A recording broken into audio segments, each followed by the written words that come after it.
Κοτσής Γεώργιος, μηχανικός ηλεκτρονικών υπολογιστών, όπως και ο συνάδελφός μου Χρήστος Κλαδιανός.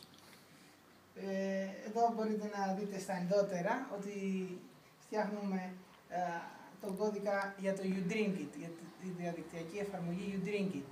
Αποτελείται από ένα site και από το application που θα είναι για iPhone και για Android.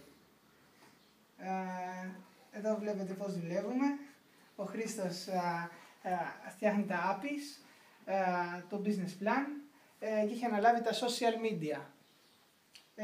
Εγώ ασχολούμαι με την εφαρμογή, τη mobile και το site. Και οι δύο βοηθάμε ένας τον άλλον, προκειμένου να έχουμε το κατάλληλο αποτέλεσμα. Αυτά από εμάς. Χρήστο. Ευχαριστούμε και καλή συνέχεια. Να είστε καλά.